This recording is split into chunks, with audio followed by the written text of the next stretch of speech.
Hey guys, hope you're all doing well. Now for today's video, I wanted to talk about something that has just been revealed in the new trailer for Jurassic World Dominion. Now in the trailer we see that Blue actually has reproduced, and with this animal being the last of her species, or at least the only one that seems to be running around the wilds of western United States, I wanted to talk about how this dinosaur could play a big role in the plot of Dominion, and what it could mean for the future of the series in general.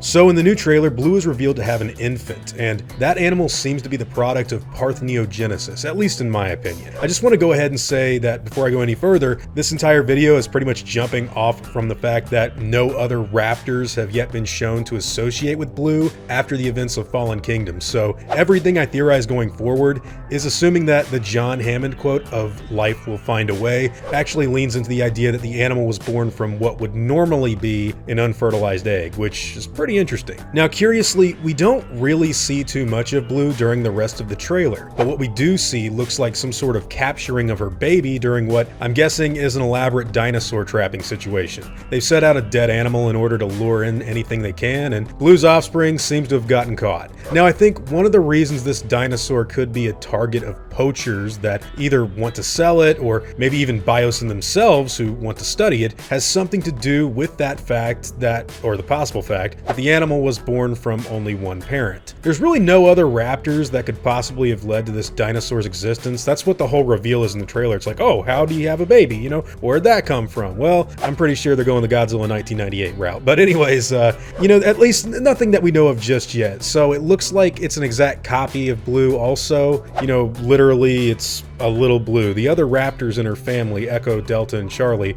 all looked radically different. This looks just like Blue. So I'm guessing that Blue will be majorly involved in this movie's plot via the expedition that Owen and Claire take in order to either find Blue's infant due to something bad happening to it, or something else. Now, realistically, I guess the only way someone would want to take the dinosaur alive would have to be for science used to obtain genetic material from it in order to probably, I don't know, design other animals that could be bred and sold as not needing another animal for reproduction. So something like the farming business, the meat industry, or maybe even exotic pet shops could get a whole lot of usage out of that being a gene that they could insert into some other species that they want to profit off of. You don't need two parents, you just need one, and they'll keep spitting out eggs. Now, if this isn't what's happening right here, and Blue's infant doesn't get captured and instead gets killed or maybe just left behind, I still think Blue could play a pivotal role in the movie via the introduction of Dr. Alan Grant, who already has a vast history with Velociraptor research and will no doubt have a lot of interesting conversations with Owen Grady when it comes down to how all of his animal behaviorist research is gone. So Blue could be something of a plot device for Alan Grant to get to know the newer cast better when it comes down to how she'll be used in the movie. One thing that is confusing me though when it comes to all of this stuff that we've seen in the trailer, and hopefully we haven't been spoiled too much by the way already, but I don't really see how Blue, or the T-Rex for that matter, could really follow everyone or be taken with them, you know, all of the cast, during what looks like is supposed to be some sort of large expedition all over the globe. Blue isn't seen at the Malta bike scene chase with Owen, or the scenes where all of the principal cast members share screen time, like where the Giga came out of the trees, and neither's that little Velociraptor for that matter. So if none of what I've said is really an option for, you know, something that's going to go down in the film, I guess my biggest question is whether or not Blue and the infant raptor are just featured in the beginning portion of Jurassic World Dominion and everything else kind of doesn't involve them at all. I'm not so sure that could be the case, but as far as how these animals could be involved in the plot, I want to make sure we cover all of our bases as far as, you know, the film goes here. It could very well be that the introduction of Blue's offspring was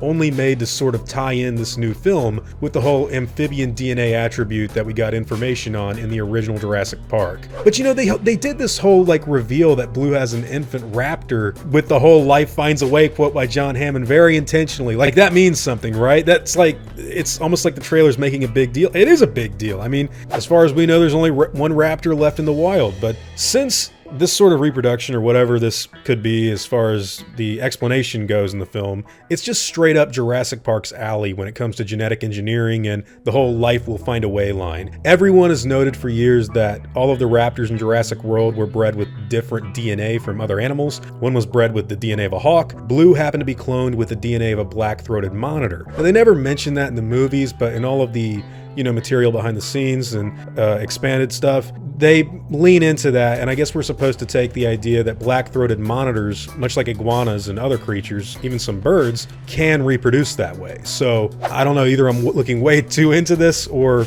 it's just not that big of a deal, and it's just like a little tie into the original Jurassic Park. Still though, how are they going to get that T-Rex to be in most of the movie? You can't just catch it and have it in the cargo hold of the plane while the Quetzalcoatlus attack.